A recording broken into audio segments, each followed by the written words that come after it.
আমাদের T20 world cup শেষ হয়ে গেছে, আমরা ওয়ার্ল্ড কাপ ওয়ানডের দিকে আগাচ্ছি। আমাদের এই প্রিপারেশনটা ইম্পর্টেন্ট। আমি মনে করি we have a squad that is compatible with anybody in the world, specially যখন বাংলাদেশে খেলবে। আমি মনে করি যে এটা টিপিক্যাল বাংলাদেশি উইকেটও ছিল না, আমরা বাংলাদেশের ব্যাটিংয়ে সেই উদাহরণটা পেয়েছি। আমি মনে করেছি যে যেভাবে করে নাহিদ রানা বল করেছে এবং যেভাবে করে উইকেটগুলো পেয়েছে সেখানে বোঝা গিয়েছে it's a very sporting wicket. এবং বাংলাদেশের ব্যাটিংয়ের সময়ও দেখা গিয়েছে, এমন কিন্তু না যে ওরা ডিউতে বোলিং করেছে বা কোনো কিছু, ওরাও এনাফ টাইম পেয়েছিল ওটাতে করার জন্য। I think we did a very good job. আমি যতক্ষণ দাঁড়িয়েছিলাম ততক্ষণই আমি শুনছিলাম যে মানুষ এখন 3-0 স্বপ্ন দেখছে। স্বপ্ন দেখা তো অবশ্যই ভালো, এবং আমরা মনে করি যে আমরা enough good side to win ইট 3-0। আপনারা যদি আমাদের বোলিং সাইড দেখেন, আমাদের বোলিং সাইড ভেরি কম্পিটিটিভ। ব্যাটিংয়েও যদি বলেন, আমার কাছে মনে হয় যে গুড ব্যাটিং সাইড। আপনি লিটনের সাথে আফিফার সাথে স্কোয়াডটা আরও ভালো হয়েছে।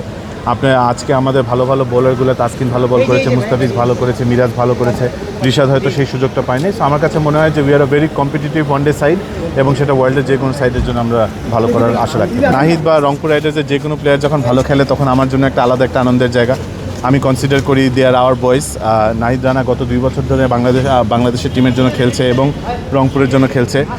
আমার কাছে খুব গর্ববোধ হয়, কিন্তু end of the day they are Bangladeshis, they are players of Bangladesh, এবং যখনই যেই প্লেয়ারই বাংলাদেশের জন্য খেলবে আমাদের ইকুয়াল গর্ব ফিল করা উচিত। অবশ্যই আমি খুব সামনাসামনি ওনাকে সবসময় দেখেছি টিভিতে যে উনি বাংলাদেশ ক্রিকেটের জন্য অনেক চিন্তা করেন। আমি সবসময় খবর পেয়েছি যে উনি বাংলাদেশের সব কিছু, ইভেন কি আপনি সিসিডিএমের যে লিগগুলো হয় সেগুলোরও খবর রাখেন। আজকে ওনাকে প্রথমবার সৌভাগ্য হলো সামনাসামনি দেখার, এবং ওনার মুখে এবং ওনার এক্সপ্রেশনসের যে উৎসাহটা আমরা দেখতে পেরেছি, আমাদের কাছে মনে হয় যে বাংলাদেশ ক্রিকেটের জন্য একটা ব্রাইট ফিউচার। কারণ একটা প্রধানমন্ত্রীর কন্যা যখন এরকম ইন্সপিরেশন দেখাবে বাংলাদেশের মাঠে এসে বাংলাদেশের খেলা দেখানোর, তখন সেটা খালি আমাদের জন্য না, প্রত্যেকটা প্লেয়ারের জন্য এবং প্রত্যেকটা দর্শকের এবং এনিবডি হু লাভস বাংলাদেশ, তার জন্য অনেক একটা উৎসাহ। দেখেন, আমি এই জিনিসটা আসলে ক্লিয়ার করে দিতে চাই। মানুষ প্রায় বলে যে রংপুর হয়তো পার্টিসিপেট করতে পারবে নাকি পারবে না, সেটার প্রশ্ন করে।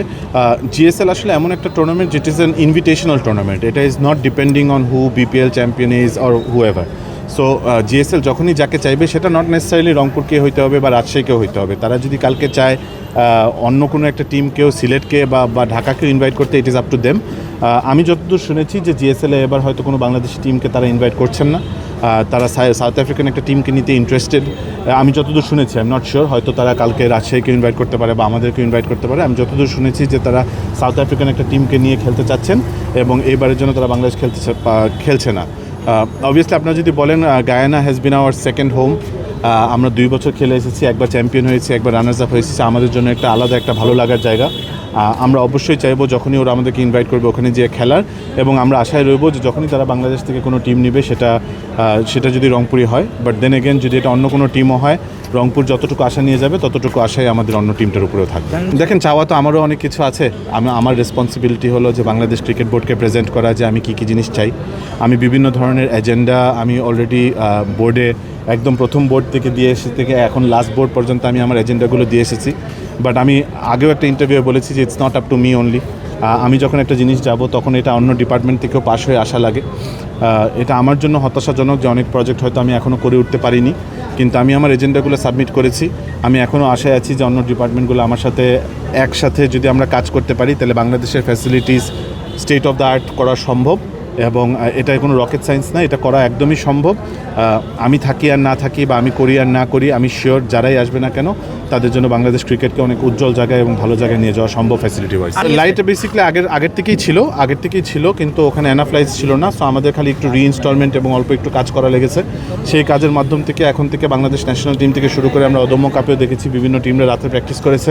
সো আমার কাছে মনে হয় যে এটা একটা ভালো এডিশন, বিকজ যখন আপনি ওয়ানডে ক্রিকেট খেলবেন এবং আপনি ডে নাইট ক্রিকেট খেলবেন, লাইটসে প্র্যাকটিস করলে সেই ডিউতে ব্যাটিং করার ফ্যাসিলিটিস, বোলারদেরও সেভাবে করে বোলিং করার সৌভাগ্যটা হয়ে যায়। সো আমি মনে করি যে এটা যদি আমরা সিলেট এবং চিটাগংয়ে ইনস্টল করতে পারি, তাহলে আমরা যেখানেই ওয়ানডে খেলবো না কেন সেই ফ্যাসিলিটিসগুলো ইউজ করতে পারা বাংলাদেশের মতো একটা ইন্টারন্যাশনাল দেশের থাকা উচিত। আমি এটার ফুল আপডেটটা আমি মনে করি যে এটা দেশবাসী এবং আপনাদেরও সবার জানা উচিত। আমি প্রথমে যখন ওখানে গিয়েছিলাম, ইনফ্যাক্ট আমি যখন ডিরেক্টরও ছিলাম না, তখন ওখানকার গ্রাউন্ডসম্যান যে ছিল বাবু ভাই, তার সাথে আমার খুব ভালো সম্পর্কের কারণে আমি জানতে পারি যে পুকুর থেকে এনে এখানে পানি ব্যবহার করা হয়। খালি পানিটা যে ব্যবহার করা হয়, সেই পানিটার যে আয়রন এবং সল্টের যে লেভেলগুলো আছে, সেগুলো একটা মাঠে দেওয়ার জন্য যোগ্য নয়। তো সেই জন্য আমরা একটা ওয়াটার ট্রিটমেন্ট প্ল্যান্টেরও একটা প্রপোজাল বোর্ডকে দিয়েছিলাম, যেটা ফার্স্ট বোর্ড মিটিংয়ে আমাদের কাছে পাশ করা হয়েছিল। সেই পাশ করার পরের থেকে আমরা প্রথমেই বলেছিলাম যে আমরা 4 লক্ষ লিটার পানি চাই, কারণ বাবু ভাই বলেছিল যে 2বার যদি আমরা পানি দিই তাহলে 4 লক্ষ লিটারের মতো পানি ইউজ হয়। তারপরে আমি চিন্তা করেছিলাম যে আমাদের পাশে যেহেতু ওমেন্স একাডেমিটা আছে সেটাও যদি ভবিষ্যতে যদি ইমপ্রুভ হয় তখন আমাদের এই 4 লক্ষ লিটার পানির দরকার হয়ে যাবে। সো টেন্ডার অ্যান্ড পারচেস থেকে এবং ফাইন্যান্স থেকে তারা গবেষণা করে দেখেছেন যে এটা হয়তো রাইট প্রজেক্ট না, তারা এখন এটা করতে চান না। তো করে চাওয়াতে তারা আমাকে বলেছিল যে তারা 1 লক্ষ লিটার পানি তারা আমাদেরকে দিতে চান, সেটাতেই আমরা রাজি হয়েছি। বাট দুঃখজনক কিনা যে আসলে দুঃখজনক আমি যখন দেখেন আমি মনে করি এবং আমাদের প্রেসিডেন্টও সবসময় বলেছিলেন যে যার ডিপার্টমেন্টের শেষে চেয়ারম্যান এবং তার ডিসিশনকে রেসপেক্ট করা উচিত।